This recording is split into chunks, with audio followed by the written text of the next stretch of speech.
Good morning, and thank you very much for coming. I'm Steve Kamen, a senior fellow here at the AEI and a former Fed staffer. And it's my pleasure to welcome you to today's event on the outlook for the US economy and monetary policy.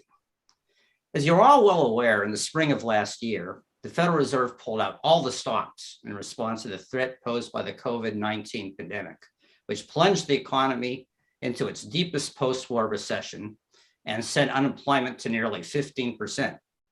Its actions to slash interest rates, restart asset purchases, and support credit flows, combined with massive fiscal stimulus, were eminently successful. Financial markets stabilized, and by May of 2020, the economy started to turn up briskly, marking the shortest recession on record.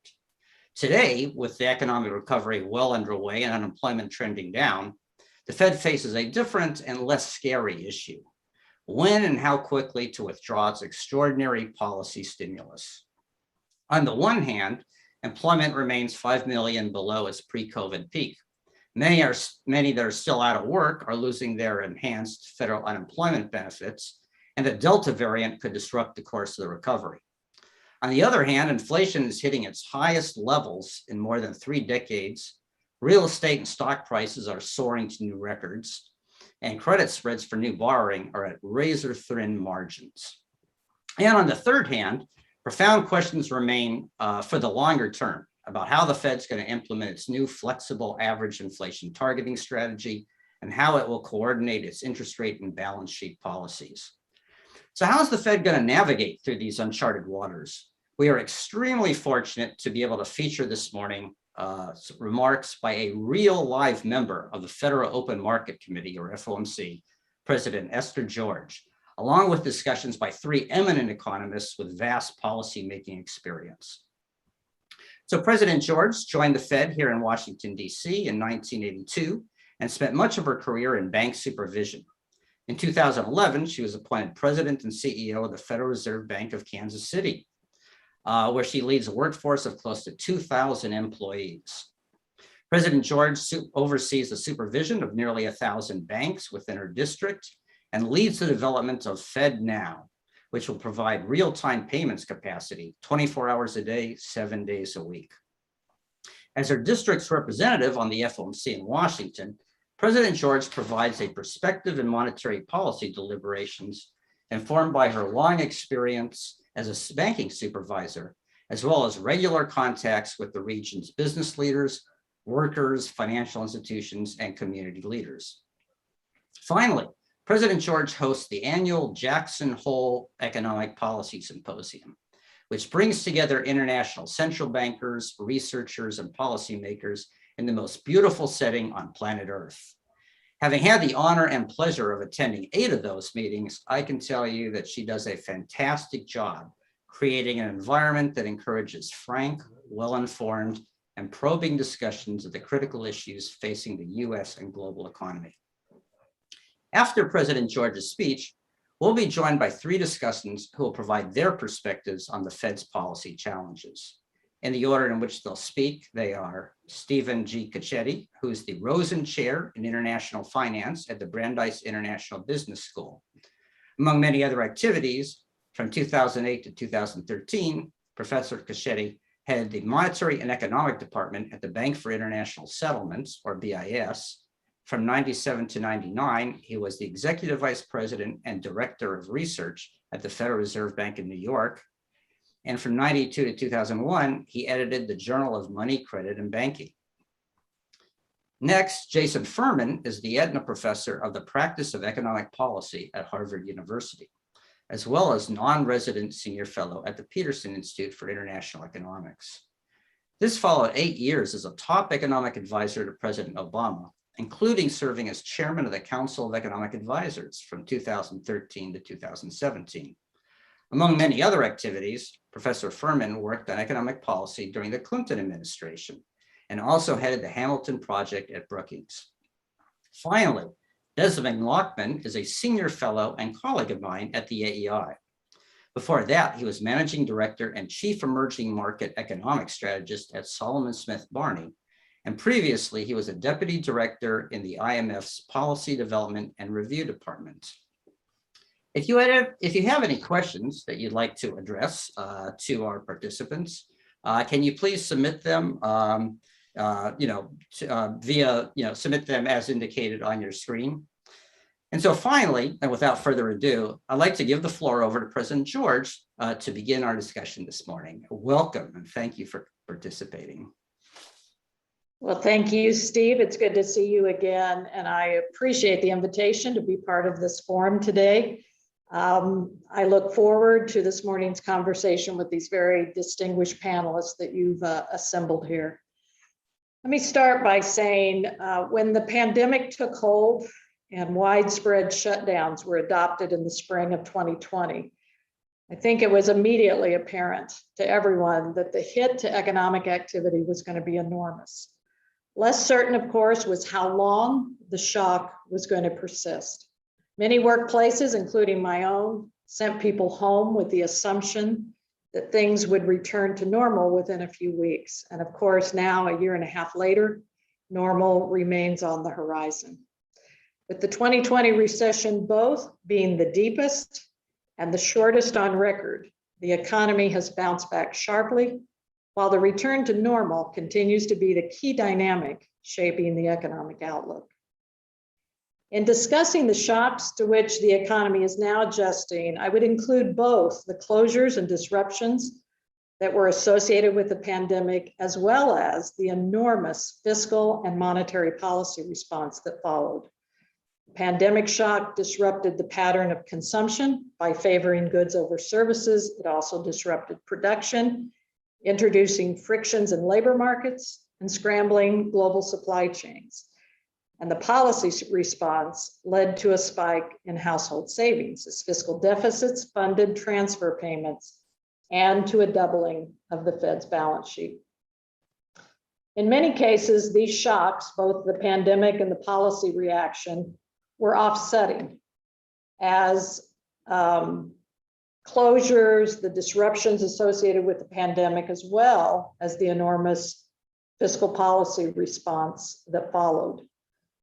Many cases, the shocks, the pandemic reaction that followed were offset by the rapid recovery that we saw in output and employment. In other cases, the pandemic and the policy response, I think, actually conspired to push the economy away from its equilibrium and disrupting long-run trends. For example, if you look at the ratio of goods consumption to services consumption, it's now well above its long-run historical trend. And similarly, the household saving rate jumped to an all-time high early in the pandemic. And while it's come down since then, it is considerably above its average that we've seen in recent decades. In both of those examples, as well as others, I think it's reasonable to expect that those historical patterns could reemerge, with important consequences for demand, for employment, and for prices. As both the pandemic and the policy response fade, that pull toward normal is going to shape the outlook.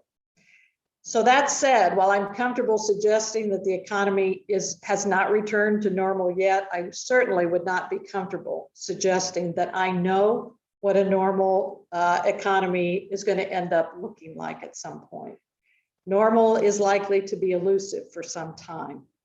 The pandemic was a tremendous disruption that's affected every aspect of how and where people work, where they live, and what activities they engage in. Some of the changes coming out of the pandemic, I think, will persist and alter the structure of the economy. And of course, separating what of that will be transitory versus persistent is one of the central challenges of economic policy making today. It might seem odd to be talking about a return to normal, of course, when the Delta variant has pushed new infections uncomfortably close to all-time highs. But my sense is that, notwithstanding the very tragic human toll, the primary effect of the Delta variant will be to prolong the return to normal rather than upending the process altogether.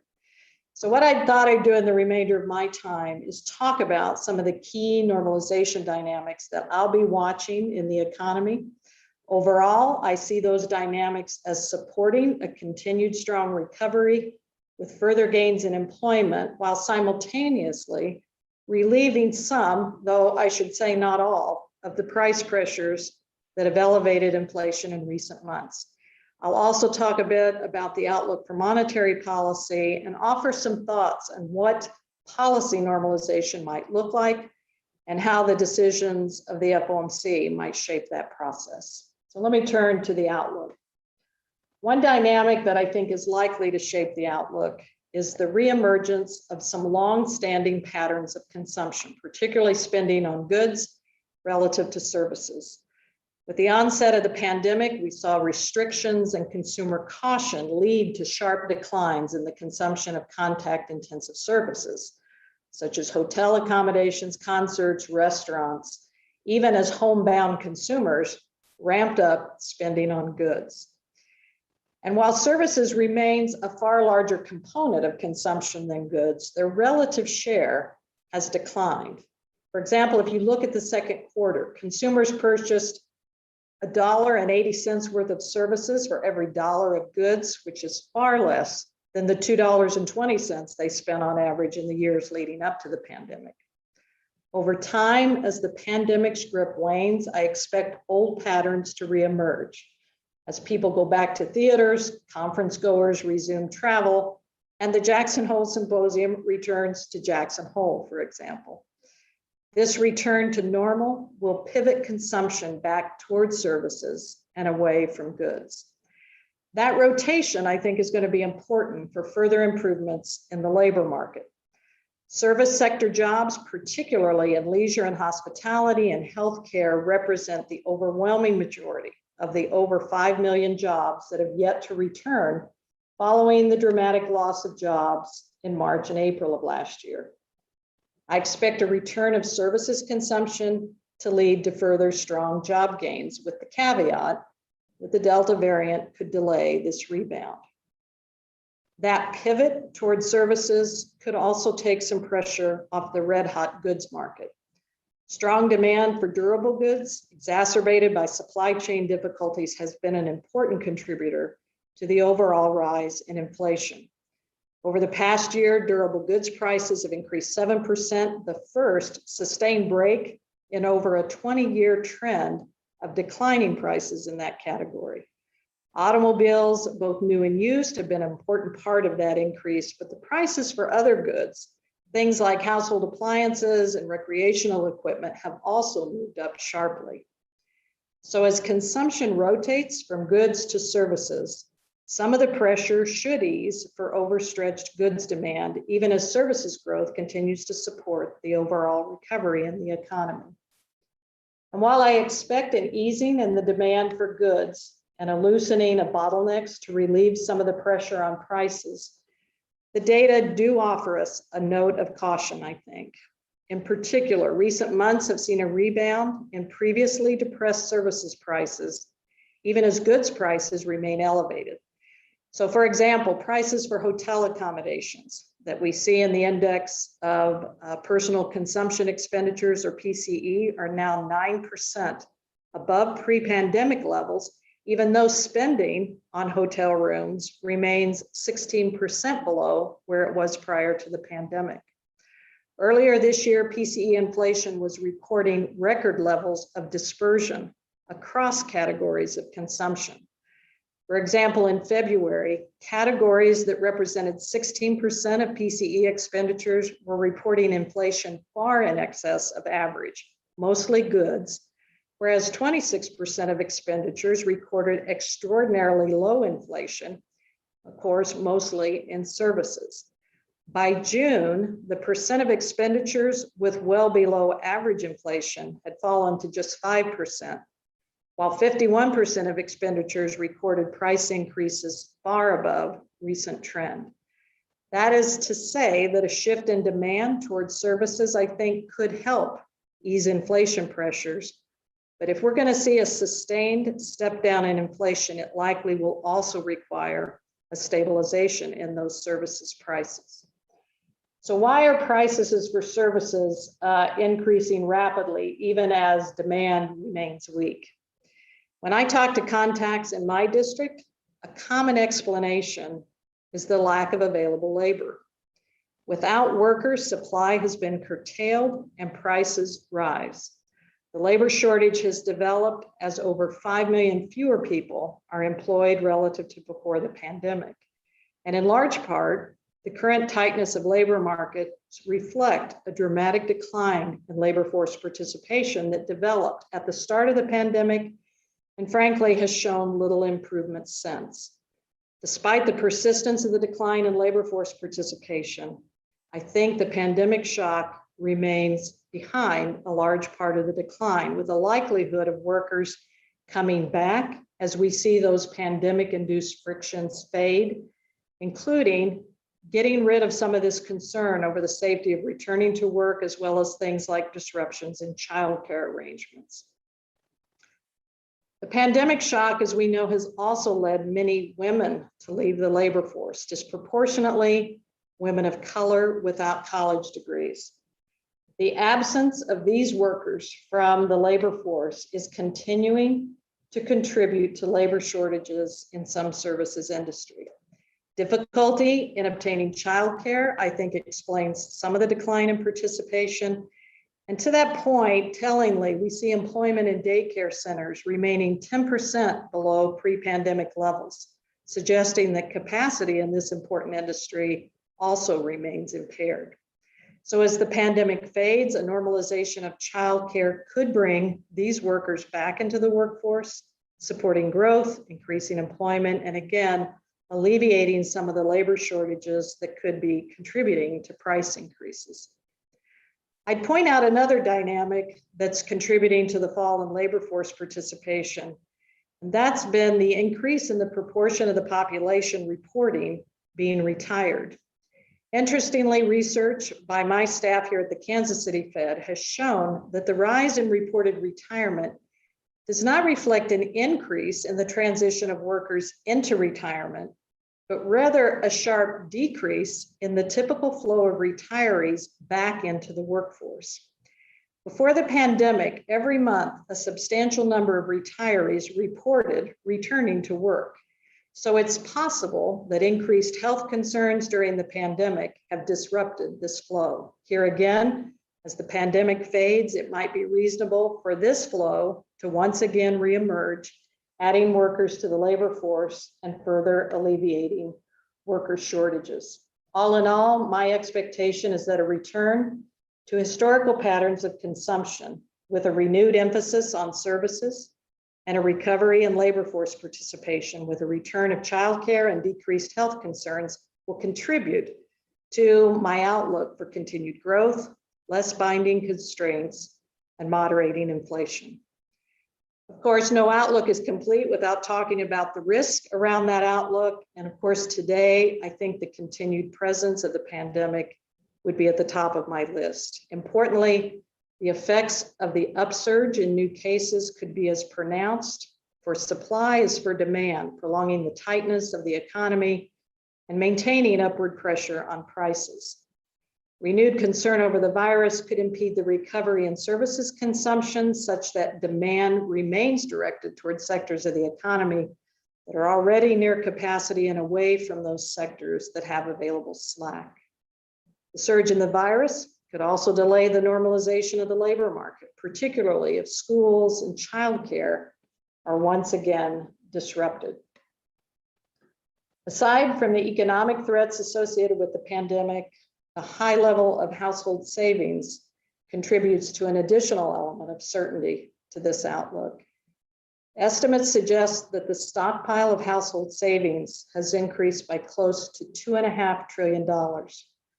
And of course, healthy household balance sheets are certainly positive for the economy. And if the savings that are there get spent out over time, this spending could support steady economic growth for some time. However, if households would instead choose to spend rapidly, a rush of demand could keep the economy at capacity, reinforcing the bottlenecks we've seen and putting continued upward pressure on prices.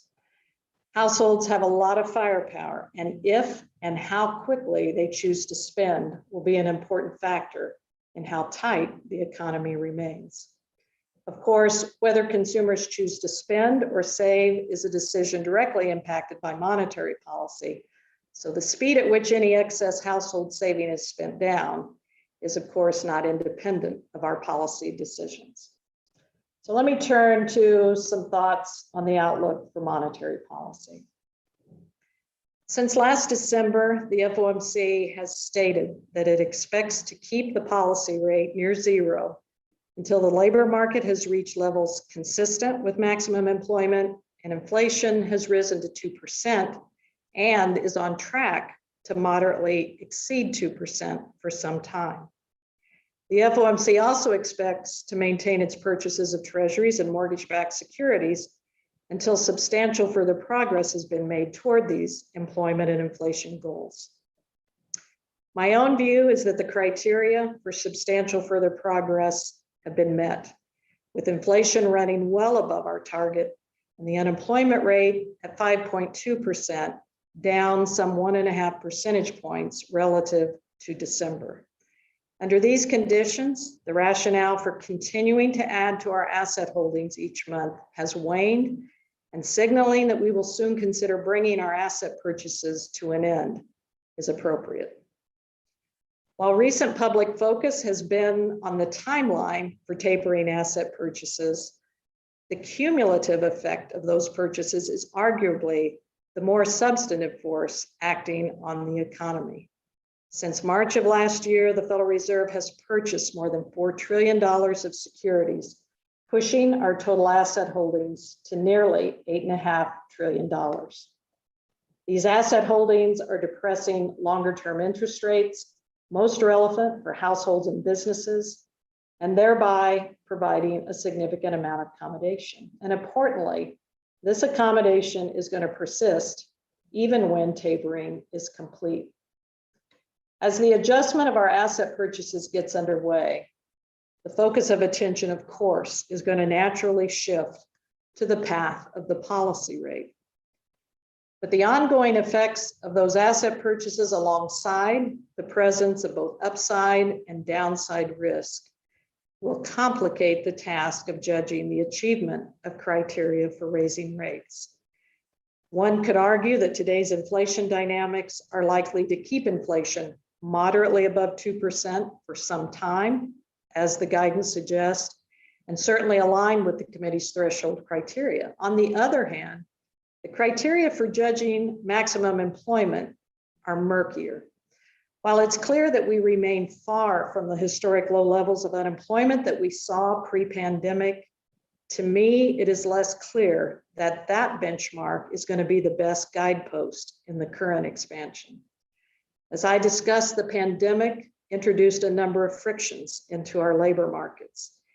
Barring further intensification of the virus or other shocks, I would expect those frictions to fade, promoting strong job gains and a relatively fast approach to maximum employment. But I am certainly open to the possibility that the pandemic has resulted in a number of structural changes in the labor market, and that those changes could affect the assessment of maximum employment in ways that are not yet clear to us. Beyond interpreting the evolving economic landscape, I think policymakers will also have to consider the implication of the multiple tools in play as we contemplate removing accommodation. While the shift from extraordinary policy accommodation to something more normal remains some ways off, the linkages between balance sheet policies and the path for policy rates, I think, will be important factors in future policy deliberations.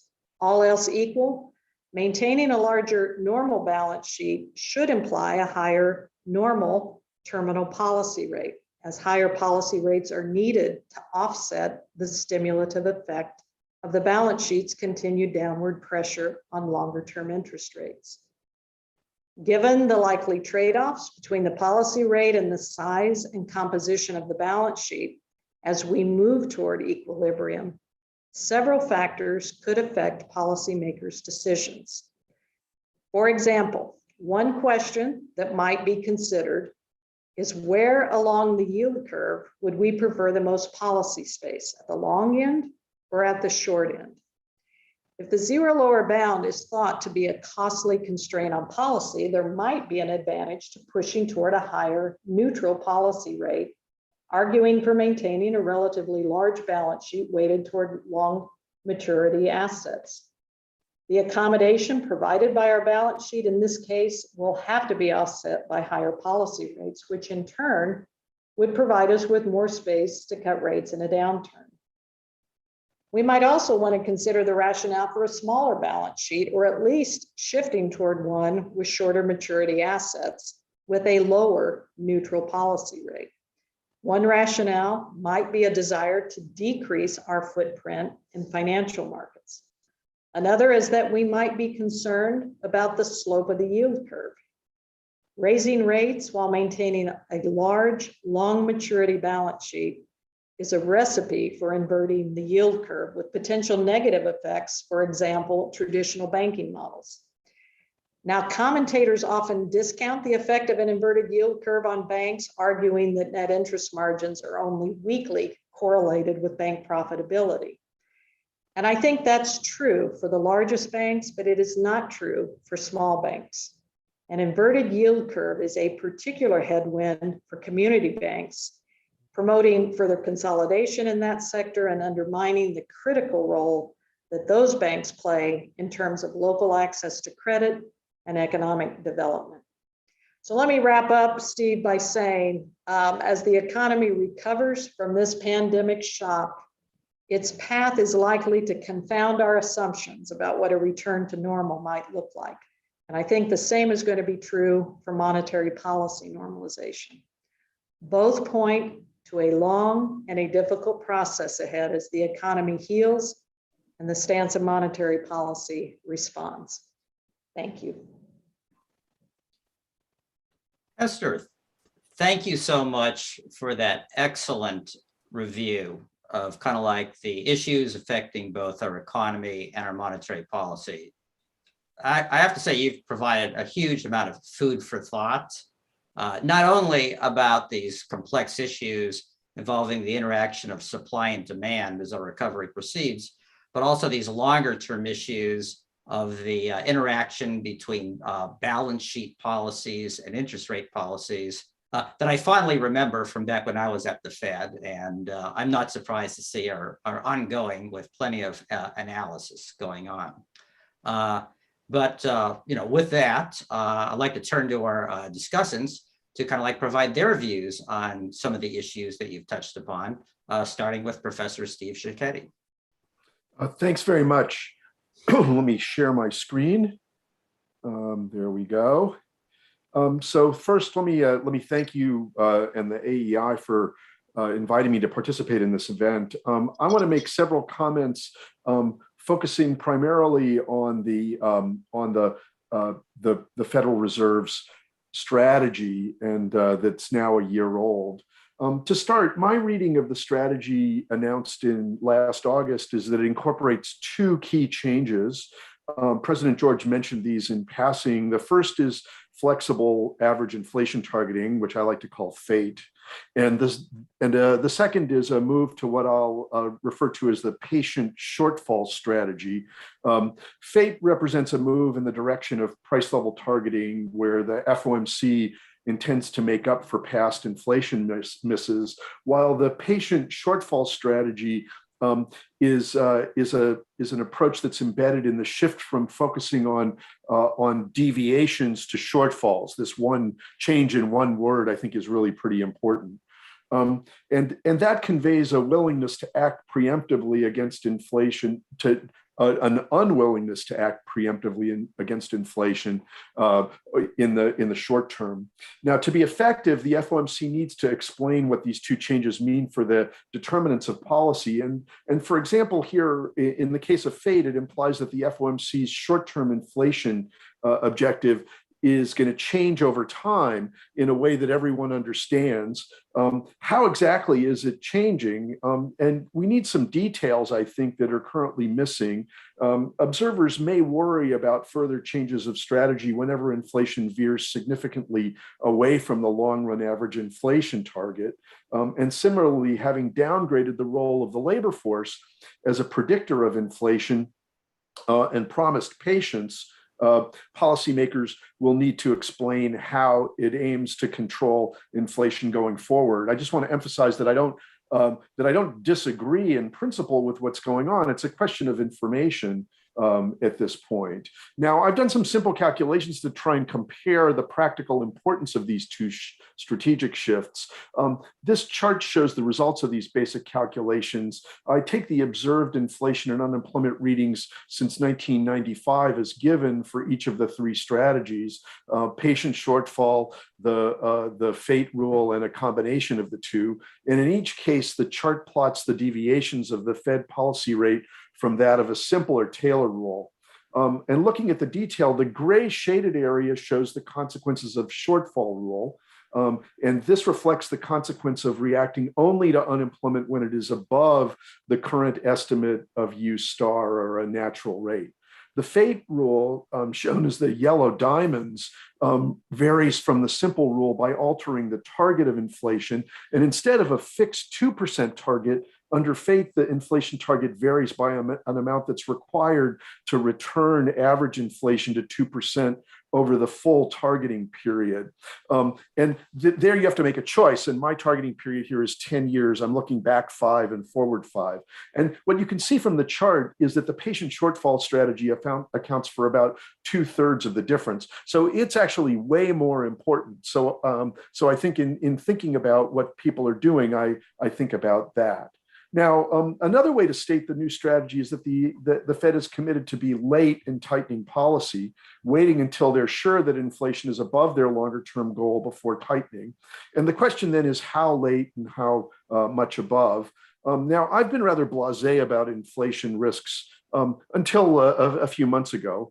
To see why I'm getting concerned, I plot my preferred measure of inflation trends, which is the trimmed mean. In this case, I'm using the CPI because it's available more recently. And I plotted that with the X food and energy. And again, I've got 6-month percent changes at an annual rate because they seem to be the most predictive to use these 6-month ones. Now, the most recent readings for the trimmed mean is at a 30-year high, and for the CPI X food and energy, it's at a 40-year high. Now, as I said, I've been unconcerned until a few months ago. There were all sorts of technical challenges associated with price measurement during the 2020 shutdown. President George sort of referred to these in passing. And then there were supply chain problems and a variety of other things that we hope are now behind us. And that makes the pattern over the last 2 months quite worrisome. You can see that I've highlighted here in the chart. Now, one particularly concerning indicator from my perspective is owner equivalent rent, which accounts for 24% of the CPI and 30% about of the X food and energy index. This rose 3.3% over the last 6 months. Now, since this is based on rents, and we know that this part of the index lags housing prices themselves, that suggests that it may be on its way up further. A second bellwether of inflation trends, at least in the past, has been food away from home. We can discuss whether restaurants are still a useful summary of what's going on in inflation. They certainly used to be, but that's up 6% over the last 6 months. So my question for the FOMC is simple. How late do you plan to be? And I assume there's a plan, and it would be great to know some more about it. Now, to continue, this brings me to the 4 big challenges that I see in the new framework. What's the new reaction function? What's the historical look back and restoration period? That's the 10 years, the 5 years back and 5 years forward that I was forced to assume in doing my quick calculation that I showed a minute ago. When inflation rises, how can you convince people that you aren't opportunistically raising your inflation target? I think this is a concern because some people think it should be higher. And so are you just using this as an opportunity to do that? And when you act late, how can you avoid risking acting in a way that undermines an expansion? All of these, I think, could use more clarity. Now, I also want to make a few comments about the balance sheet. This is a chart of the Fed's assets from 2002 to early September. The last week is missing from this. I didn't include it. Treasury securities are in purple, MBS is in yellow, lending's in red. The central bank liquidity swap facilities are maroon, and other assets are blue. I want you to note two things here. First, from March to May 2020, there were aggressive actions to stabilize markets. And second, from June 2020 to now, there's been a continued expansion that's quite sizable. Now, I should note that the liability side of the Fed's balance sheet, which I don't have here, reveals an odd pattern over the last 18 months. At least I find it extremely odd. Two things stand out. First, from April to July of last year, the Treasury account increased by $1.4 trillion. So essentially, the Fed was pre-funding the government. I'm not complaining about it. In that circumstance, it may have been a rational thing to do, but it could have been explained, I hope. I would have hoped. Second, since February, the Treasury account has fallen by the same amount, about $1.4 trillion. So it certainly looks like the Treasury was doing QE for like 6 months of the year. Next, over the past 6 months, the overnight reverse repo operations, which is a very technical thing, but I think is important to look at, rose from close to zero to the last reading, which is again $1.4 trillion. I think the $1.4 trillion is a sort of accidental number, that there's nothing that makes them, so they should be the same. But what looks like right now is that the Fed's buying securities in the morning, and then it's repoing them back out to the counterparties in the afternoon. I find that a rather strange thing. So on what's going on is, on the one hand, this is blurring the line between monetary and policy and fiscal finance. And on the other hand, the Fed is actively acting to reduce the maturity structure of federal government debt, issuing overnight liabilities in exchange for long-term bonds for the consolidated government. A government with rapidly rising debt should view the ability to issue long-term bonds at very low long-term rates, I think, as valuable insurance. It's striking to me that the Fed, combined with the US Treasury, is not doing that. Continuing with the balance sheet policy for a minute, during periods of financial disruption, it's easy to understand why a central bank would get involved. But operations as market maker of last resort, which is what those are, should be accompanied by sales as soon as possible. So I'm trying to figure out when it is that the Fed's going to actually sell all this stuff, because I think they probably should. During periods when markets are operating normally, so arbitrage is working, these large asset purchases work. But right now, it's not clear what they're doing. And I'm confess that I'm puzzled by the purchases that have continued actually beyond the end of January. Once uncertainty about the Biden fiscal policy was resolved, why continue buying? Starting then, I wonder whether there's really any room for further easing of financial conditions. Recently, I've been asked on a number of occasions when I think the Fed's going to start to taper. President George made some comments about that, which I think are very useful in her remarks. My answer, though, has been that since I don't understand why they're buying what they're buying, I don't have much insight into what's going to lead them to stop. And so, and not only that, but I am concerned about. I'm further concerned about the fact that I think that they should tell us not just when they're going to stop buying, but when they're going to start selling. Let me just. I'm going on for too long. So my final slide. Let me conclude that the way for central banks to maintain credibility is to be transparent, not just about what they're doing, but also about why they're doing it. To avoid volatility, you need to ensure that financial markets understand your reaction function, so that asset prices and interest rates are responding to data and not to policymakers. In the case of the FOMC today, that means being clear about their reaction function, not just for interest rates and what fate and the patient's shortfall strategy means, but also about asset purchases and sales and the balance sheet, exactly how much you're going to buy, how much you're going to sell, and what's going to lead you to do it.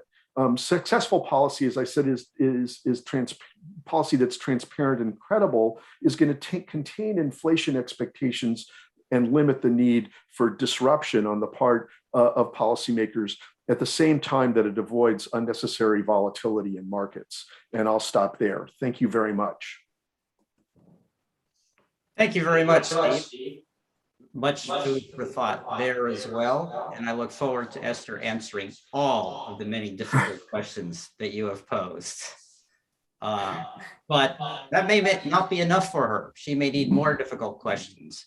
So why don't we turn now to Professor Jason Furman to add to the pile. Great. Well, Steve, thank you so much for inviting me. I was honored and flattered. In the session right before this started, you told me I had given a talk that was more impressive than any talk you'd ever seen given on Zoom. That's why I was invited. And what you thought was impressive about it was that I was capable of drawing on my slides in a way you hadn't seen anyone else do. So I was slightly deflated that's the only reason I'm here. I think in theory, it's supposed to be a discussant of President George's remarks. She didn't send me the paper in advance, so it was hard for me to prepare my discussant comments. But let me just take two. I agreed with almost everything she said. Let me take one point she made that I thought was very important and extend it. Another point she made that was very important, add a consideration, and then I'll tell you what I wanted to tell you. The very important point is people act as if tapering is contractionary policy or liftoff is contractionary policy.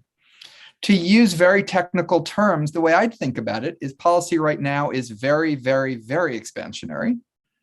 After tapering, it will become very, very expansionary. And after liftoff, it will become just very expansionary. All of these are different versions of expansionary. As President George correctly said, the way to think about it is not the second derivative. That's what tapering is. The balance sheet grows, but it grows at a slower rate than it did. Not the first derivative, is the balance sheet growing or not, but the level of the balance sheet. A higher balance sheet is expansionary. And so when you start tapering, the balance sheet is continuing to grow. It's just growing at a slower rate. So you continue to have this very, very expansionary. I take it a little bit further than her because a lot of other financial conditions have changed over the last year. Long-term interest rates, the stock market, et cetera. So in many respects, the day after tapering, I think financial conditions as a whole will be more accommodative than they were back in January, February, and March when the economy was facing greater challenges. The second thing is I thought it was just a terrific discussion of the considerations and the interplay of the long run policy, the size of the balance sheet and the terminal interest rate. The only thing I'd add, and it's not her job to do, it's the Treasury's job to do this, and how the Treasury talks to her about it, I don't exactly know, is debt management matters a lot there too. And if the Fed is maintaining a larger balance sheet, that's effectively shortening the maturity of our debt. That's exposing us to quite a lot of interest rate risk given the magnitude of our debt. And so sorting out the Treasury's debt management and the Fed and the set of considerations President George had, I think is going to be a really important issue going forward. Let me now, though, turn a little bit to where I see the economy and where I see the outlook. I think it's pretty similar to what Steve and President George said. First, I don't think we should lose sight of the fact that the United States economy has recovered further than and faster than peer countries. In Q2, we were about 2% below where we were. The United Kingdom was 6% below. Part of that is the state of Delta, the state of reopening. It's not all macro policy, but you can't separate this from the macro policy. I want to put this slide up because the rest of my slides are all about inflation, but don't want us to lose sight of what's going on in terms of output. Inflation, now let's do the comparison of the United States to Europe. People point out that inflation has risen everywhere, that microchip shortages everywhere, freight shipping costs are everywhere. That is true, but the divergence between the United States and the Euro area is extraordinary. I'm using the HICP, that's the European concept. So these are both measured using the same methodology. The United States right now is 6.3%.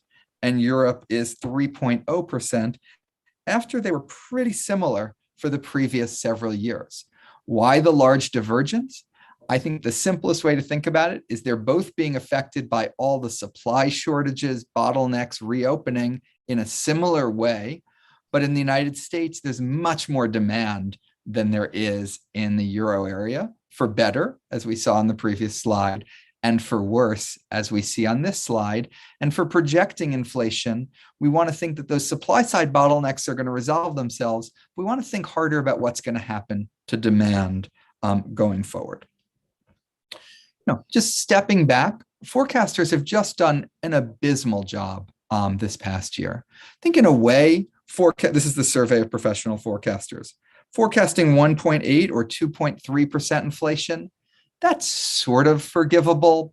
Who knew? Although by May, it was pretty clear how much demand was in the economy and what was going on. What I think is less forgivable about forecasters, and I said this in real time at the time, is these probabilities that inflation would be above 4. 0.1%, 0.5%. In August, they're at 21%. I should say right now, I think looking at the data, you'd have to think it's about 50-50. So an event that was a 1 in 1,000 chance in February is now just as likely to happen as to not happen. And so we just all need to really, really widen our distributions, at least all of us, unless you happen to have been through the end of a pandemic with a 15% of GDP fiscal stimulus. The FOMC doesn't give us standard errors. They've also dramatically raised their inflation forecast for the year 2021. I'd argue not dramatically enough. Every one of these forecasts implicitly assumed that inflation was going to slow dramatically. If you look at the latest forecast, it's 3.7 for 2021. That's going to require monthly prints for the PCE, core PCE, to fall from 0.4 to 0.1. That's possible, but that's the same type of optimism that just around the corner, there's going to be a dramatic slowdown of inflation that's been embedded in every forecast to date. It is possible, by the way, if durable prices come down, for example, but I wouldn't bet on it. Much more important is 2022. And there the FOMC has raised their forecast, but really, really gradually. And they've all stayed around 2. And the latest is, I think, 2.3 for 2022, then 2.1, then 2.2, then 2.1, then 2.0. It all looks perfect and beautiful. I am much less sure that this is right. Now, people like to run around, call themselves team transitory, act as if, there's 2 different teams here. I confess, I don't know what my team is. I don't know what the word team transitory means. In some sense, we're all on team transitory. Core PCE rose at a 6% annual rate from February to July 2021. Most people are not forecasting. I certainly would not expect, as a best guess, a 6% annual rate going forward. A lot of temporary one-time events made that number so high. But there's a big difference between whether that slows to 4%, 3%, or 2%. And, I'm much, much less optimistic that this happy scenario is the most likely one, or the one that we should be counting on. A lot of people have used a version of this graph, including the Council of Economic Advisors. This is contribution to monthly core CPI. You can think of the new and used vehicle sales. They were a huge freakish thing that happened over the course of, I think that was April, May, and June. That led the inflation rate in those months to definitely be higher than any sort of underlying trend. You weren't going to see that happen over and over again. Some of the pandemic affected services also grew by an unusual amount. But now August, the headline says core CPI was 0.1, but part of why it was 0.1 is you had airline prices fall by 9%. You had hotel prices fall by 3%. You're not going to continue to have airlines and hotels falling by 9% and 3% a month. Plus car rentals, used cars fell as well. And so the gray bar, the everything else for that month, was actually higher than the headline reading rather than lower, and showed actually no moderation from the previous months. Now, what is that consistent with? It's consistent with inflation slowing, but inflation slowing to something, higher than 2%. As I said, I think the demand side has been underappreciated in some of the accounts. We hear much more about supply bottlenecks than we hear about demand. This extra retail sales above trend is extraordinary, and it's going on month after month after month. 6% above, as President George stressed, services have gone the other direction. This is my hardest to read chart probably, but this is weekly checking account balances, thanks to the amazing data from the JP Morgan Chase Institute. And you can see they're up between sort of 40 and 80% as of June 15th. And they're up most for the lowest quartile. There'll be a lot of money that households have at their disposal to continue to spend at high levels for a sustained period of time. In terms of fiscal policy, it is not going to be as expansionary over the next year as it was over the past year. But the American Rescue Plan had $525 billion spending out in the second fiscal year, the fiscal year starting October 1st. We're going to have about a 3% of GDP fiscal stimulus next year relative to a pre-pandemic baseline. By any normal standards, that's actually quite a substantial fiscal stimulus. So, as Steve said, it is hard to know what the Fed's reaction function is, because the reaction function says, if this is the data, here's what we'll do. The data has changed a lot over this past year. The dots have changed somewhat over this past year. To somewhat degree, they've lined up with the new data. But what the FOMC, and this is the median FOMC, seems to be saying is that they think inflation is going to be just about 2%, starting, always starting a month from now. And if you think inflation is going to just be about 2%, then your mandate just comes down to employment. If you're targeting inflation plus inflation expectations plus employment, and two of those are going to magically be exactly what you want automatically, then it collapses in a sense to a single mandate. What the Fed hasn't really been clear about, and what I don't know, is what if I'm right, and inflation next year is more like 3% than 2%. And employment is still short of where it was prior to the pandemic. How does that employment side get interpreted, which I think President George described correctly as murky? What do they do with their reaction function? And I think we don't know that at all yet. And I think that would be less of a problem if I thought the forecast was accurate. I think the forecast is inaccurate. So I think that problem is greater. So let me end on my ranking of outcomes here from best to worst. The best outcome is a smooth transition to a higher inflation target. Given the lower natural rate of interest, I think it makes sense to avoid the zero lower bound by having a higher inflation target, something like 2 to 3 or 3%. It also helps grease the wheels of the labor markets. If it's smooth, predictable, and credible, nominal wage growth would also rise commensurately. So I think one possibility here is we have a year or two of missed predictions. The Fed revises its framework. It revises it to a higher inflation target. I don't know that that's the most likely outcome. I think that's the most desirable landing place. The second is a smooth transition to 2% inflation. I think what the Fed believes is going to happen might happen. We might magically end up at 2% right around the corner. That would be a wonderful thing. We could then just focus on employment. Third is the situation we were in to the run up to this, which was inflation constantly below 2%. I don't think that is the most desirable. That's why I'd listed it as number 3. But if inflation is 1.7 for the next decade, that's not so terrible. And that actually gives more space to focus on employment. So this would be returning to where we were in the years before.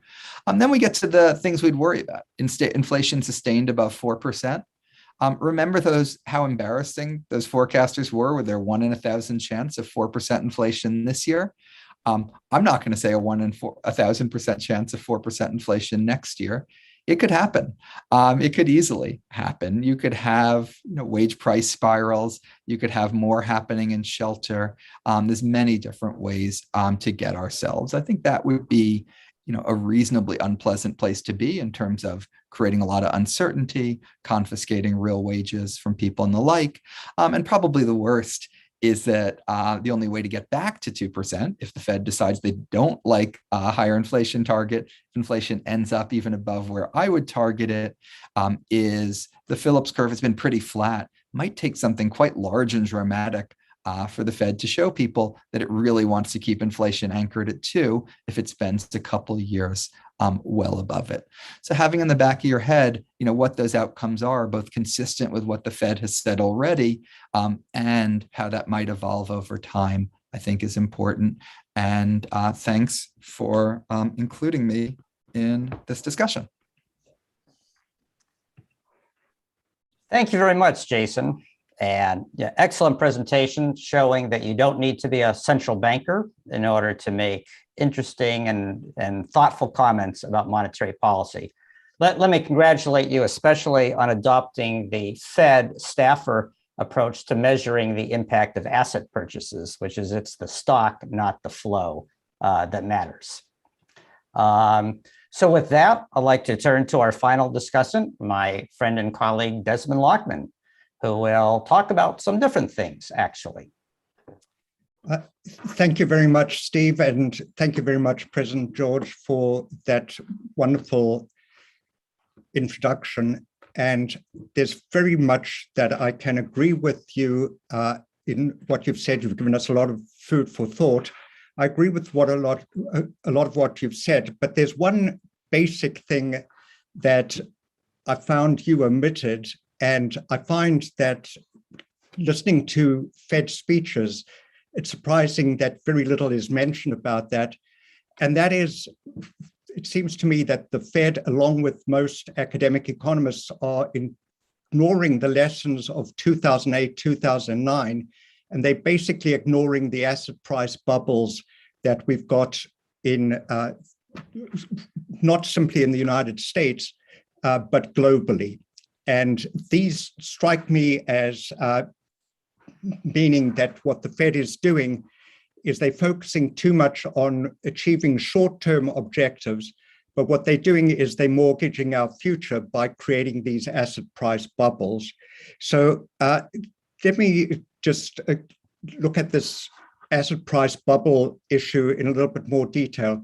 It's not just the Federal Reserve, but it's all central banks are printing money or engaging in massive asset purchases. You yourself mentioned $4.5 trillion that the Fed's added to its balance sheet in the space of something like 9 months. It took Bernanke's Fed something like 6 years to do the same. It's being repeated by the Europeans. It's being repeated by the Japanese. So the net result is we've got equity bubbles all over the show. If you look at this chart, what it's telling you is that equity valuations in the United States are now at double what their long run average is, which I would think would give one a little bit pause, particularly when there's a lot of more margin debt floating around, that a lot of amateurs in this market. It's a little bit bothersome. This is something that we've only seen once before in the past 100 years. I would think that would give one pause. If that were the only thing, that wouldn't be so bad, but then we've got a housing price bubble. It looks like housing prices now are increasing at as rapid a rate as they did in 2000, before the 2006 bust.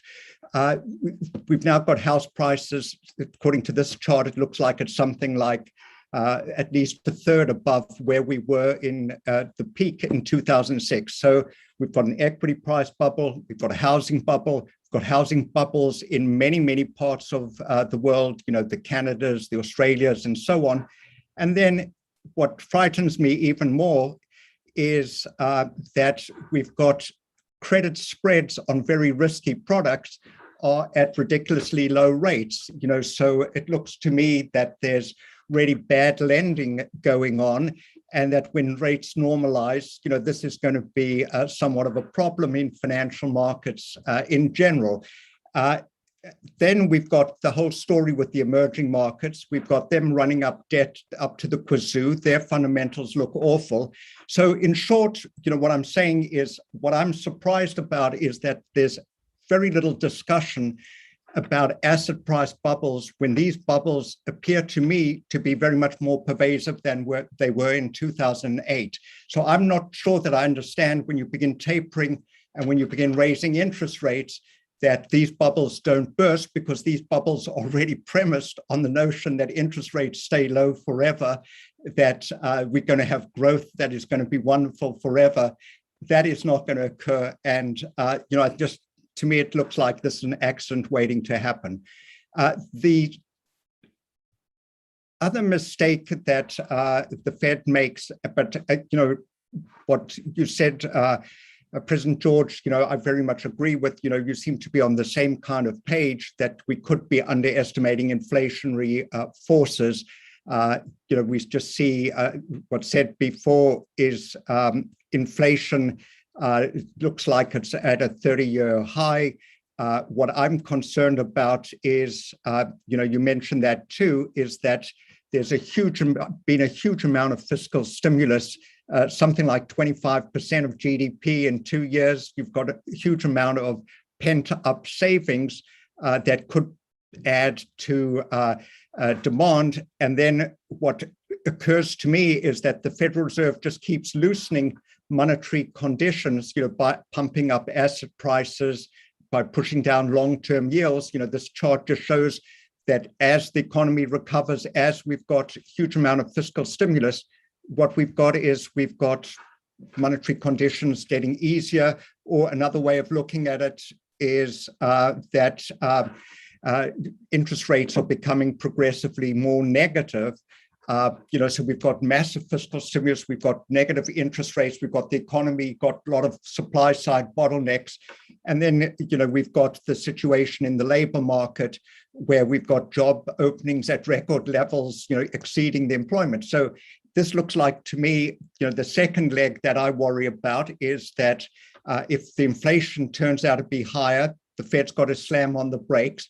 But when the Fed slams on the brakes, you've got all of these asset price bubbles. So I'm not sure that the outcome is going to be quite as benign, when one begins tapering and when begins raising interest rates, that everything's going to go beautifully. We're going to go to the inflation. It seems to me more likely that we get some version of 2008 asset price bubbles bursting, and then inflation will be the last of our problems. It's going to be more deflation. How do we pump this thing up?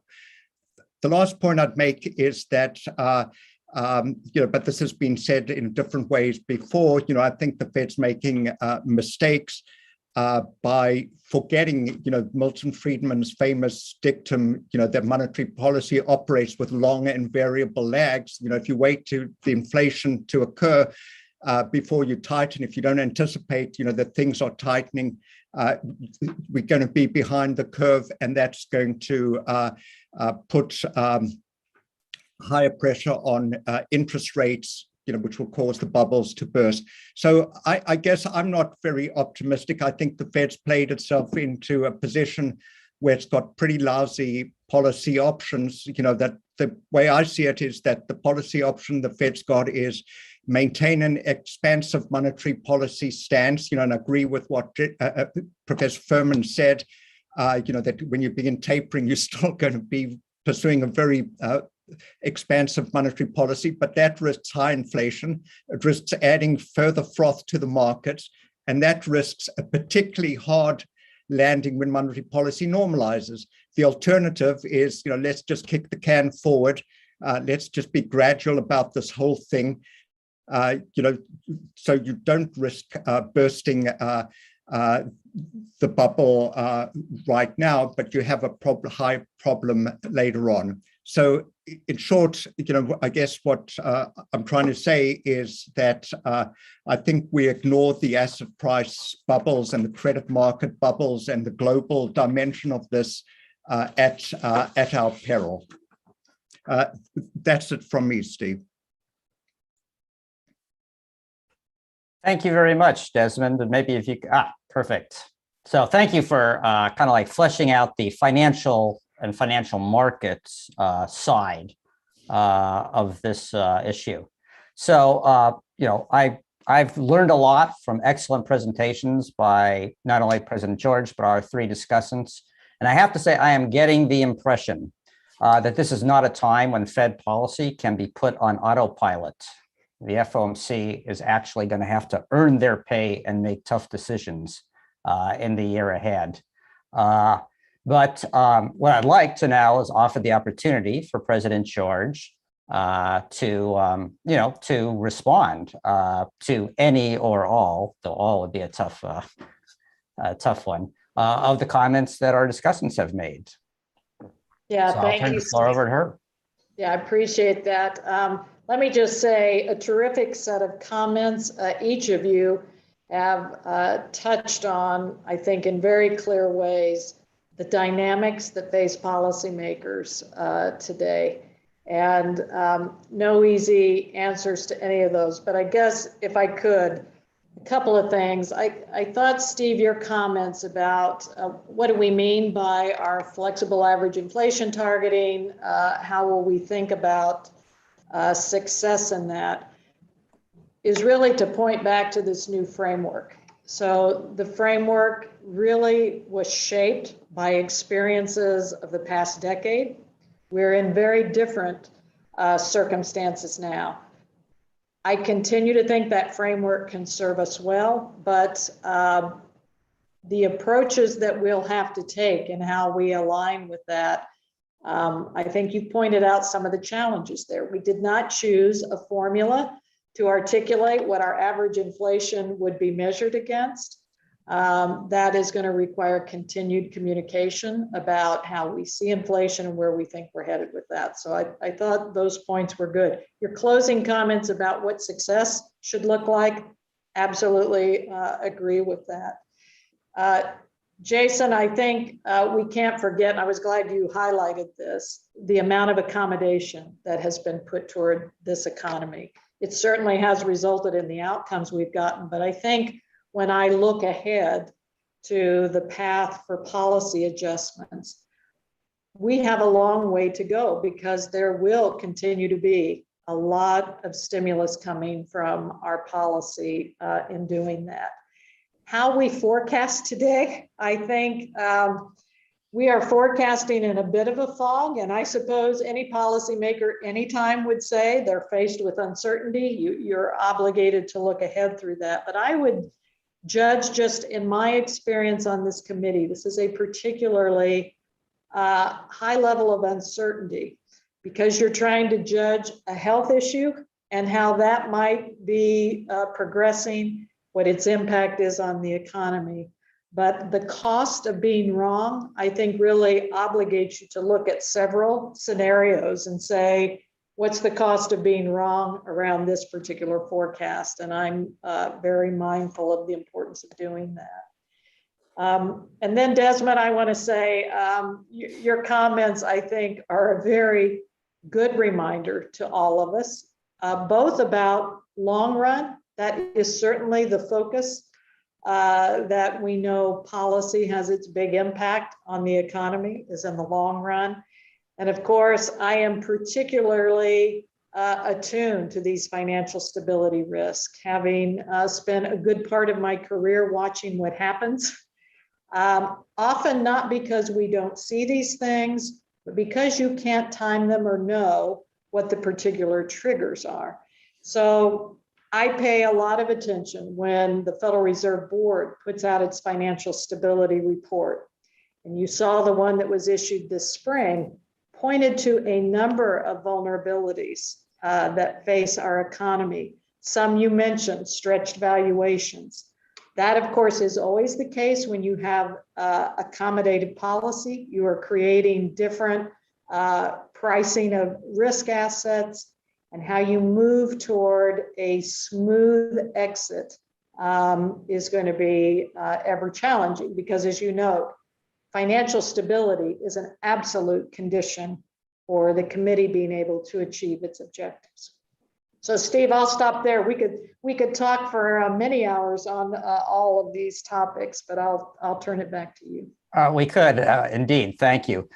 So my plan is to now go back to our discussants and ask if they would like to make any kind of like further comments or comments on each other's presentation. But before we do so, I'd like to kind of like take my moderator's prerogative and just maybe ask you to say a few more words about what appears to be a rather prominent and pivotal issue, one that I think all three of our discussants mentioned, though Jason kind of like really highlighted, which is what if basically inflation kind of like stays persistently high into next year, while employment and labor force participation kind of like remain below their pre-pandemic levels.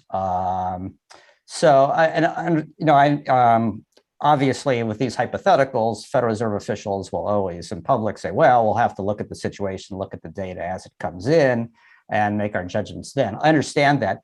But there are I guess what I'd like to ask is, do you have any kind of like prior conceptions about like what data you might look at, what questions you might ask to assess this question of, well, if you think that shortfall in employment and labor force participation is mainly insufficient demand, does that mean monetary policy needs to loosen? Or if you think it's mainly due to supply constraints that could actually push inflation up, does that mean inflation has to tighten?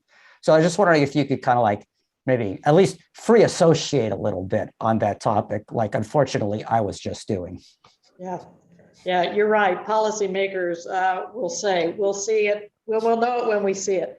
Let me just say, I touched on this in my remarks, or tried to, because I think today's dynamics, you have tremendous demand, right? This isn't just a supply constraint story. We have a lot of demand that is in the queue, and monetary policy, of course, is best suited to the demand side. When we have demand shortfalls, policy response is designed to help boost those.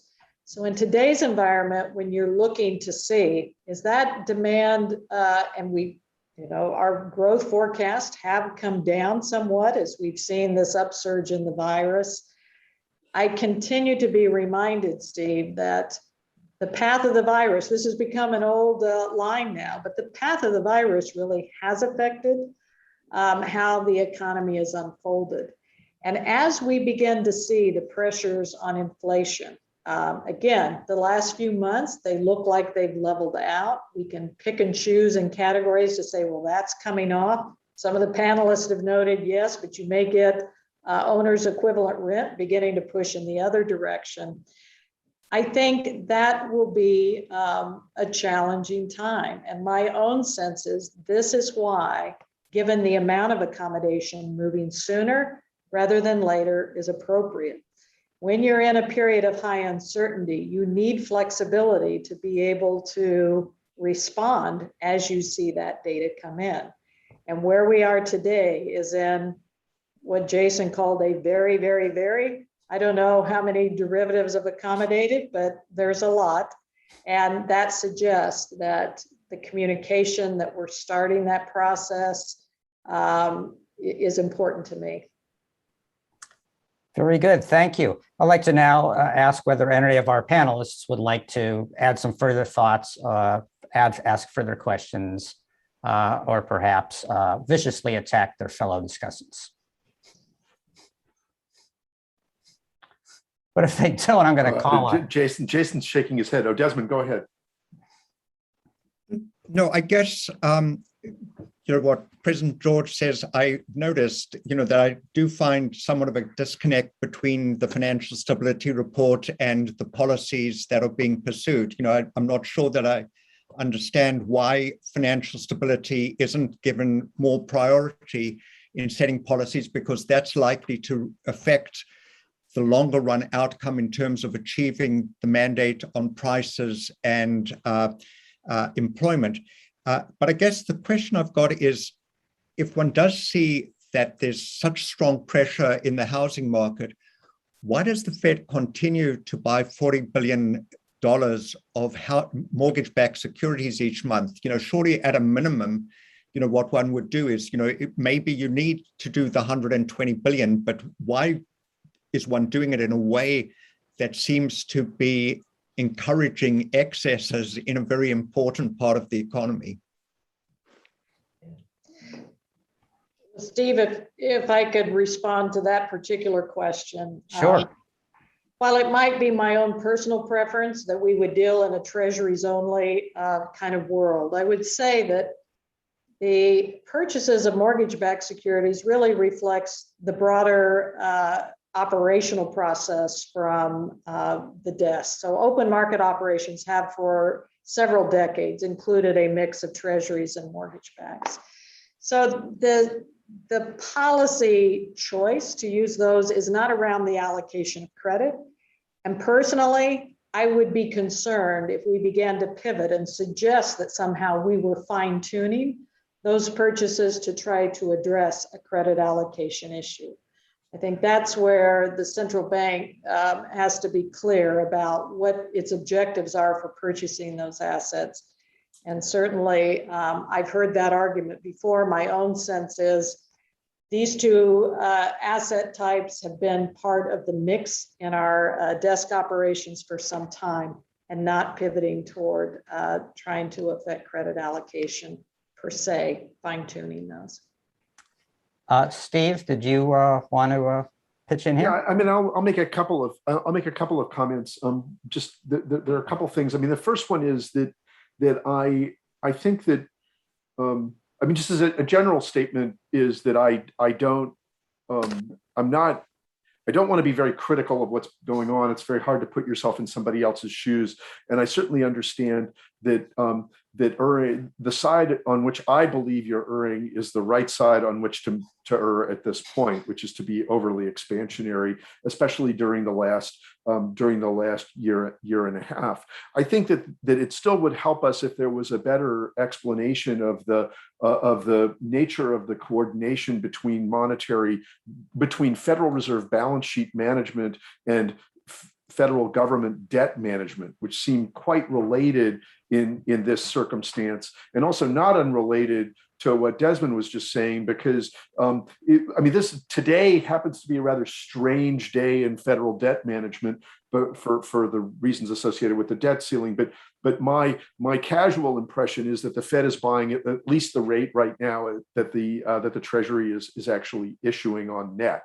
And so I think that these things are all fine to do, but it would be fine. It would be better if we understood why are you shortening the maturity structure of the consolidated balance sheet of the government. Jason mentioned this as well. Why were you buying so quickly in the spring?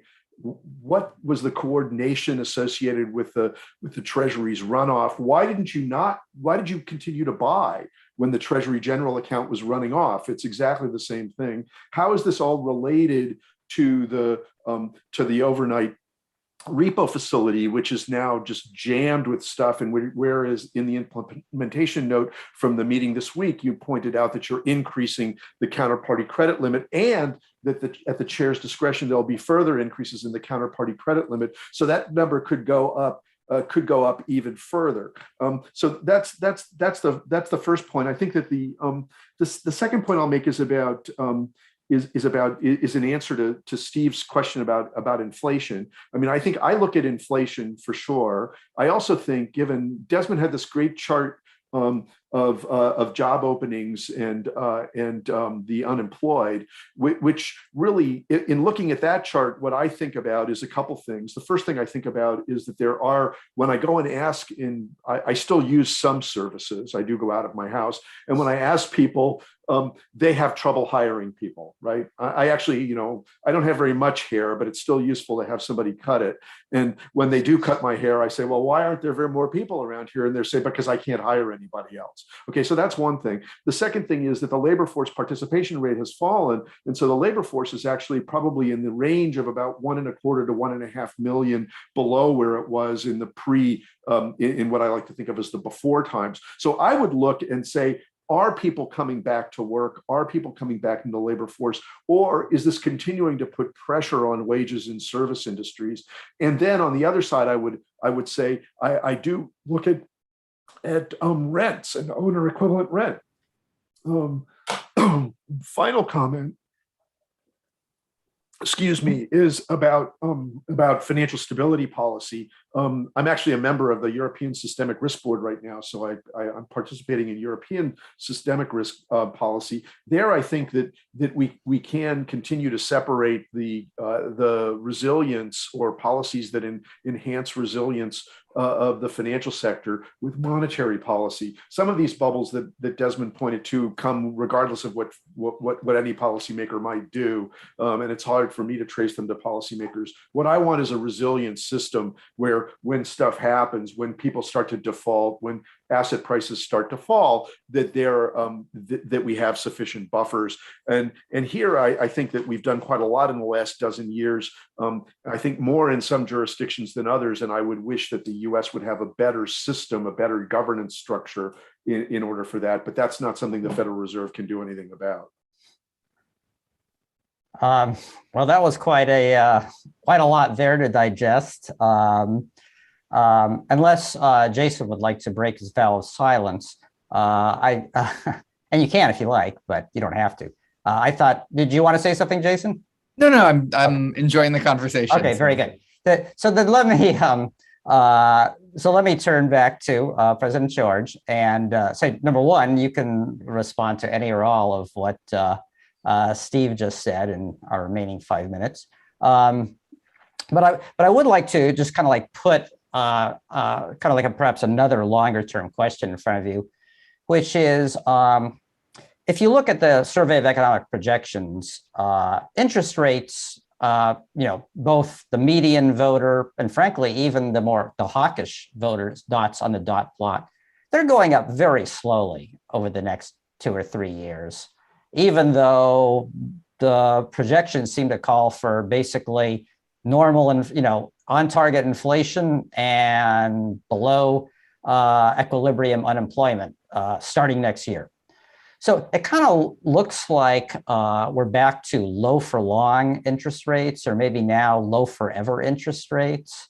And I'm just wondering, do you have a sense that interest rates are low forever? And does that, do you worry about that, either in terms of its impact on asset markets or risk taking, or maybe like the motivations of household savers that can't find a good place to put their savings? Well, Steve, as you know, I've worried about low for long for a long time. And I think all the issues with that look to be with us for a while. I would just say when you're looking at the median of the dot plot and other things, I think for myself, trying to understand where we were pre-pandemic and how much of that is likely to persist once we get through this churn of an economic shutdown and restart, and all the dynamics that we see today, both that came from policy response as well as what it takes to get things back to whatever that new normal is, whatever that equilibrium is. I think the big question for me is, will those dynamics that we saw before prevail? And that is what we should be looking at over the long run. Or will there something fundamentally change in the structure of the economy that means we will have a different growth trajectory, that the labor markets will be changed? And I think for me, one of the lessons from the last period, making pronouncements about the labor market being stuck wherever it was, we saw through a long expansion, it began to pull more people back in. You saw that participation grow. That doesn't mean leaving rates at zero, in my view, because that wasn't the conditions under which we had a long expansion and that labor market continued to heal. So for me, it's really a matter of we could be in for low for long, but I don't want to be lower any longer than we need to be. Well said. Thank you. Well, I'll tell you what, we are a few minutes away from our 11:30 ending, and since many, but not all of us, are ex-Fed staffers, and we tend to be timely at the Fed, I'd like to offer all of our participants an opportunity to talk for a minute or two and leave a takeaway message for their audience. And just for fun, why don't we do it in reverse order from our original lineup? So maybe we can start with Desmond and work backwards. I guess my only comment, but it might be in reaction to what Steve has just said, is I would emphasize that these bubbles that we've got are extraordinarily large, that they're pervasive. What we're seeing in the emerging markets is really very serious, incredibly high debt levels with very poor fundamentals. And what is driving it, in my view, is the actions of central banks across the world, keeping interest rates incredibly low, causing investors to stretch for yield, putting in place kind of processes that continue. That is not sustainable. And I'm not sure that I buy the idea that we're going to be worried for inflation for long, because as soon as we start to try normalize, those bubbles will burst, and then we'll have deflationary forces. That would be my outlook. Well, on that happy note, Jason, what would you like to say? Yeah, I mean, I would just say more than at most times in the last 20 years, the problems in our economy have much more to do with supply than demand. And the Fed's tools are much more about demand than they are about supply. In terms of supply, the most important thing is how the pandemic continues to be handled, especially vaccinations. Over the medium and long term, I think a lot of the investments being considered by Congress in the fiscal legislation would do a lot to expand supply and would help address many of the issues we've talked about. I don't think, though, after 20 years of chronic demand shortages, I'm not ready to, completely declare victory. And so, maintaining a stance, and whether it's very, very, very expansionary, very, very expansionary, or just very expansionary for some time does make sense. And of course, there's an interplay between the supply and demand side where, creating jobs now helps lower the natural rate and enable more jobs in the future. To me, though, the most important in all of this, and something President George said, is there's just so much uncertainty. So being clear about that uncertainty, being clear to some degree about the contingencies around that uncertainty, which I think the Fed has done a decent job at, but could do a better one. I think it could do a better one by being, as a whole, and this isn't a comment on each individual FOMC member, but as a whole, doing a little bit less the lawyerly case for here's why everything's going to be transitory, and a little bit more the sort of annoying two-handed, on the one hand this, on the other hand that, we don't know. I think more two-handed and less lawyerly case would help convey that uncertainty better and talk about those contingencies better on a going forward basis. Thank you. Having worked at the Fed, I can tell you that there are many two-handed economists there. We just don't let them get into the boardroom. Anyway, so, and maybe Steve can attest to that. Steve, how would you like to lead? Well, of course, when you're making policy, you're forced to make a decision on the day, and so two-handed economists don't cut it. But I just have I'll make one more. I've already said too much about all these other things, and I'll just make one more comment about what I think even in a situation as we are now, is I think Jason and Desmond both emphasized there's an enormous amount of uncertainty. It's still helpful when policymakers can be transparent about how it is they're likely to, what it is that's going to trigger their actions. And the point here is that the goal, I think, has to be to get market participants, firms, and households all to respond to data and not to policymakers. That'll make the policymakers less disruptive when they do act, and it'll help reduce volatility in general. But thank you very much. Excellent, thank you. President George, we leave you with the last word. What would you like to say to us and to our audience? Well, I think this was a terrific discussion, Steve. And again, I appreciate you putting this together. So I think the counsel that came from each of these set of comments are really ones that are in scope for policymakers today. And that is, even as we project a fairly positive outlook on this economy, we do so with a great sense of humility.